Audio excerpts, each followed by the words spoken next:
Hello, Quentin. Like it does every year, July has arrived, and with it the back half of 2025. But before we get too far into it, let's take a moment to look back and see the best of what 2025 has had to offer so far. Gamey cookie guy! Entertainment.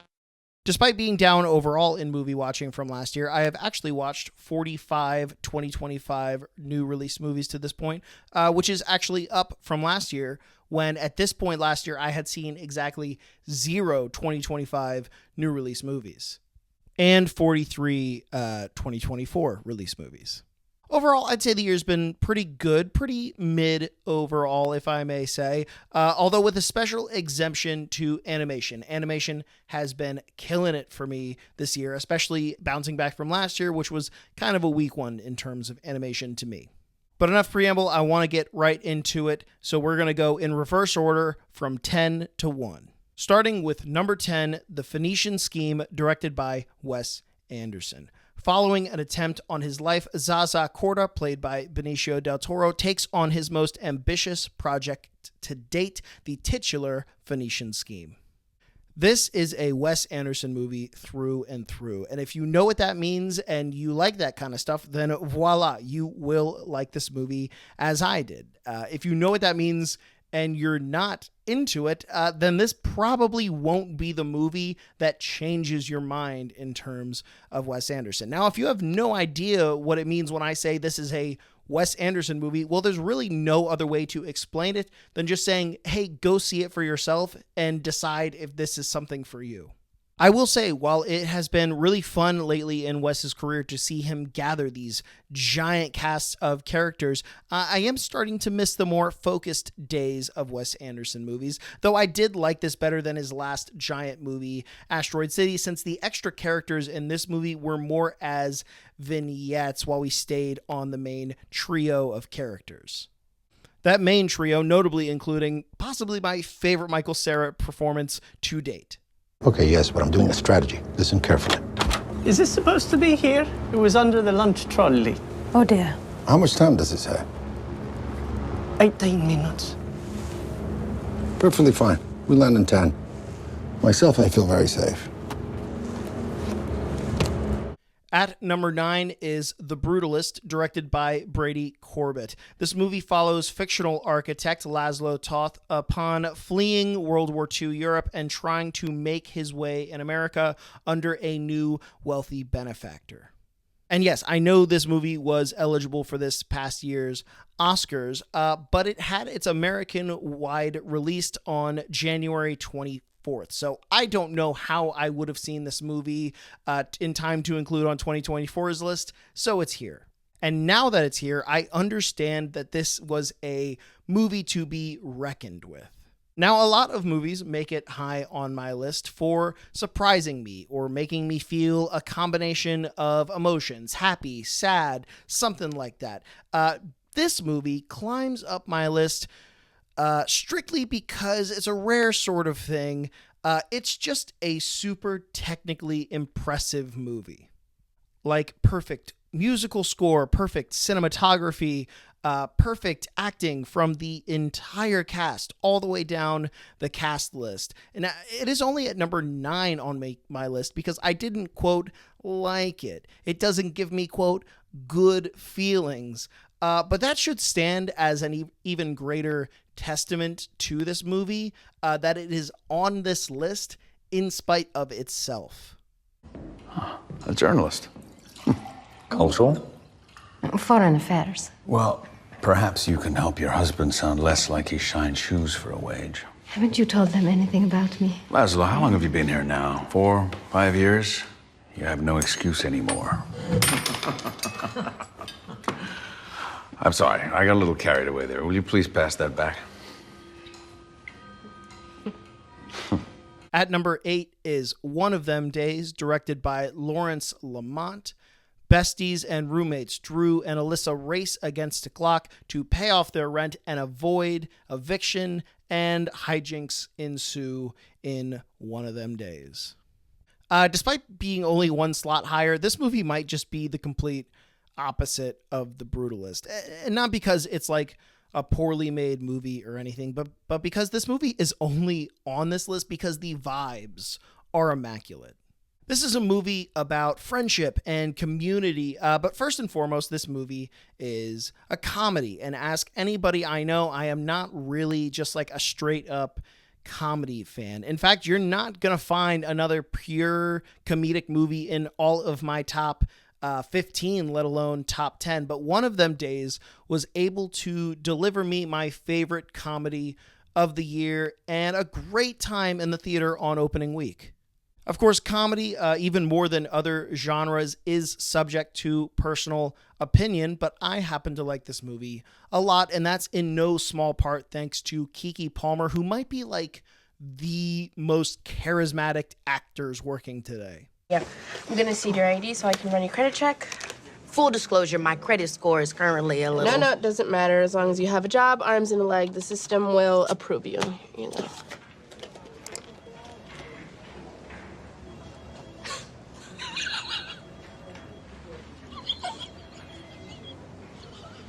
Are you having a heart attack? Oh my God, ma'am. Are you okay? Are you? I've never seen a credit score this low. Well, Oh when I went to business school, I had to get a loan. I'm, trying to figure out how to make everything back. So bad. It's so bad. At number 7 is Neja 2, directed by Yang Yu. A sequel to 2019's Neja, this movie follows immediately after that movie and deals with the consequences of it as Neja and Aobing have to work together to reshape themselves and the world. Now, if you have not heard of Neja 2 by now, I wouldn't blame you, but also you really should have by now, because it is the single reigning champion when it comes to animated movie box office, passing last year's Inside Out 2 and becoming the first animated movie ever to make over $2 billion. In fact, it has jumped beyond the conversation of just animation. This movie is now the 5th highest grossing movie ever, period. And there's a chance it keeps going for more. There's a chance it passes Titanic for number 4. Like, yeah, that Titanic. Okay, so wow, this movie has made a ton of money, but the question remains, does it deserve it? And for me, the answer to that is kinda.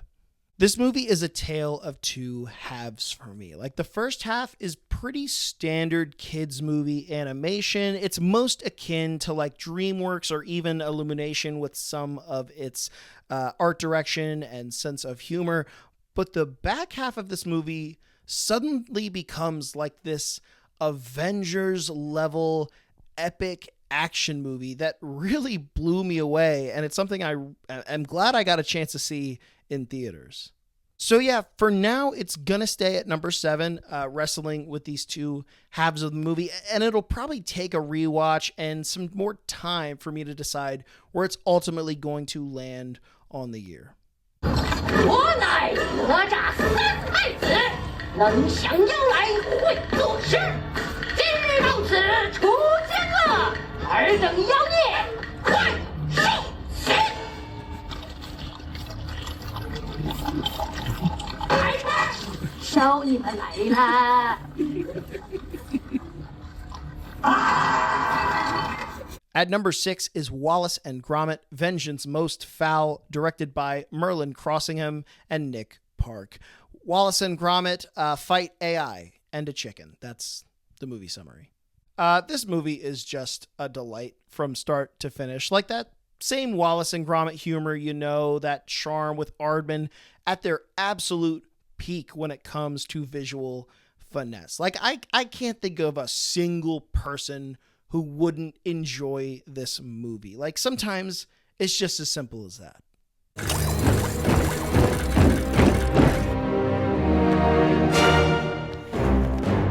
A chicken?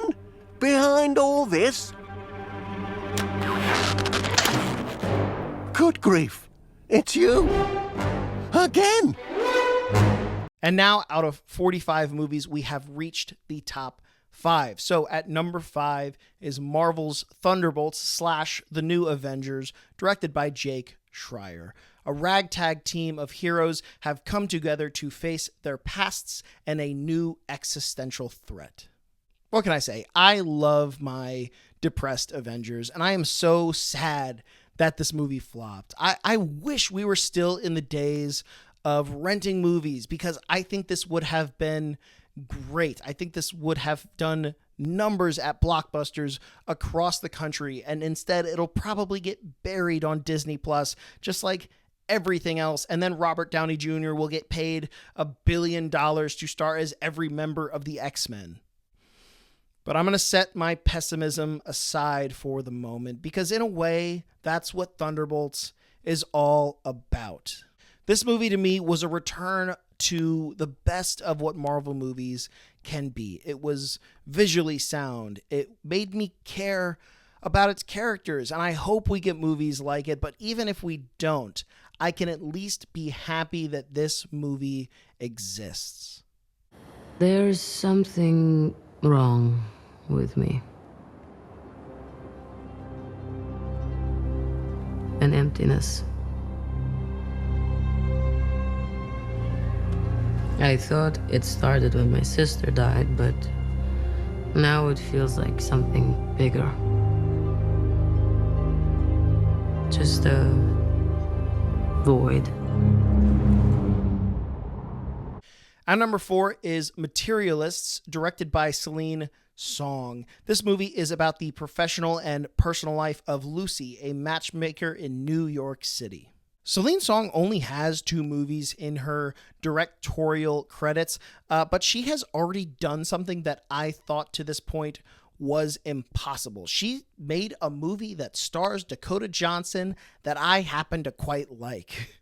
For real though, I liked this movie a lot, and based on the marketing, I wasn't sure that that would be the case. I wasn't sure if this was going to be a rom-com in the vein of like early career Ryan Reynolds, Matthew McConaughey, or it might go down like that darker, sexier romance movie route. And I think that's what the movie does so well, is it's able to kind of disguise itself as one of those movies in order to become something else.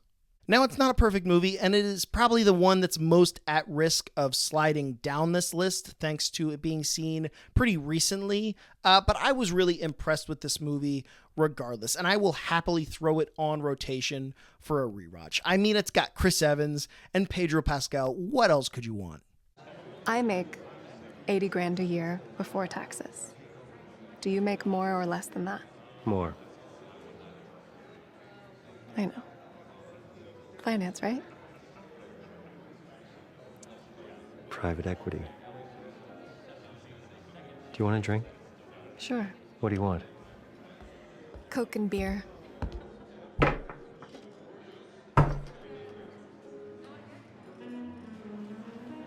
Hey, buddy. We have now reached the podium. So with the bronze at 3rd place is The Ballad of Wallis Island, directed by James Griffiths. An eccentric millionaire on a remote island tries to reunite his favorite band by staging a concert on his remote island. Based on the trailers, I knew The Ballad of Wallis Island was something that I would want to watch, but I wasn't prepared for it to be something that I would fall in love with. This movie is all about trying to recapture the past, and in that way, this movie was like a pure IV drip of nostalgia for me, which is dangerous, but fine in small doses. Tim Key as Charles is just like the most precious soul in the world in this movie, and not for nothing, but I've been listening to the soundtrack for this movie quite a bit. I myself have become a fan of the band in this movie. After watching this movie, I was so obsessed with it that I went back and watched the 2007 short film that this was remaking. And it's amazing to see like the same team make basically the same movie, but they were just missing that key ingredient of time. And I'm not talking about the herb, Maguire. You probably didn't get that joke. It's one that Charles in the movie would have absolutely loved. So come back to this joke after you've seen the movie. This isn't where the gig is. Well, you're half right. It is where the gig is. Where will the audience be? Oh, no, you just concentrate on what you do best, playing your wonderful music. And I'll concentrate on what I do best, sort of sitting on a pallet. But I mean, there's no... How do you ticket this? Don't worry about that. You said there'd be 100. No. No. Well, yeah, you did. Fair's fair. No, I did not say there'd be 100. Yeah, you did. No, I didn't. I said there'd be less than 100. Bringing home the silver medal at second place on the year so far is Eephus, directed by Carson Lund. With construction scheduled to demolish an old baseball field, two New England Rec League teams face off for perhaps the last time. Like Neja 2, this is a movie that I'm not necessarily expecting the average person to have watched or even heard of. But unlike Neja 2, this movie did not make $2 billion. In fact, according to Box Office Mojo, it didn't even make $1 million, and yet it is the second highest movie on my list. This is a small movie starring nobody you've ever heard of. There is no real dramatic arc to the characters or the story. What you see is what you get. This is a group of guys playing softball together for maybe the last time. You get to watch them have nostalgia for something that isn't over yet and process that in their own way without ever even really drawing attention to it, because in real life, that's kind of how these things go. I used to get together with a group of guys for a weekly game of softball. Now, I didn't know at the time that the last game that I played with them would be the last game that I played. I don't remember a single specific thing about that day, but I like to imagine if that moment, if that day was caught on film, in a lot of ways, it would resemble something like the movie Eephus. You know, that might have been the last time the kids saw the old man come to the plate. They're so young, they won't even remember this. They're 10 and 12. Then they'll probably love that you struck out. It's funny. Not to me. Hey, boss, how come you're the only one that has family that come here?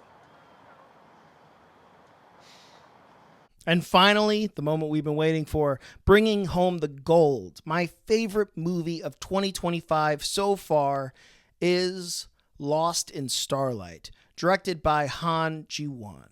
A Korean animated rom-com featuring an aspiring astronaut and an aspiring singer-songwriter. Also, it's set in the future.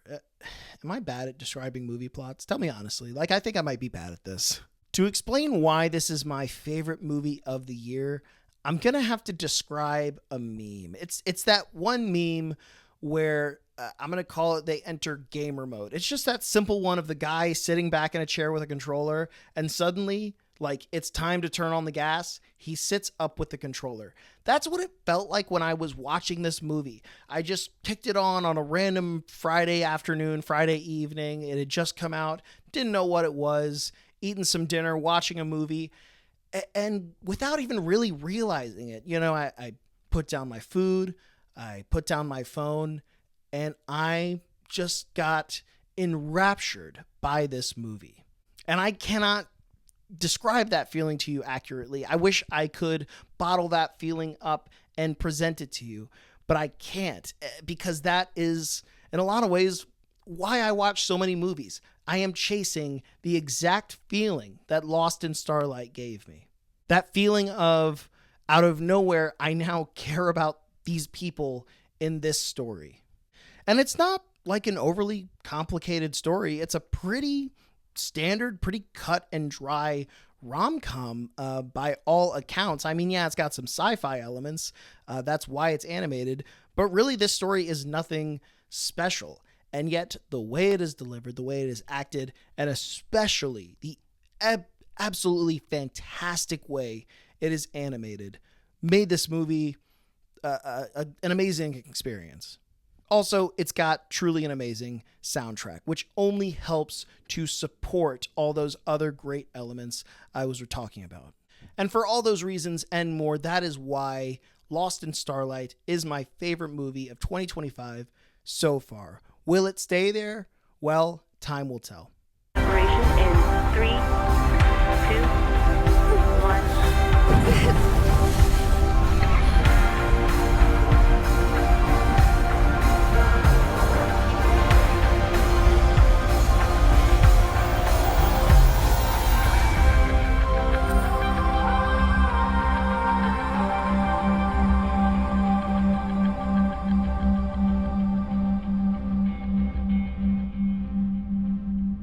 And so to recap, from number 10 to number 1.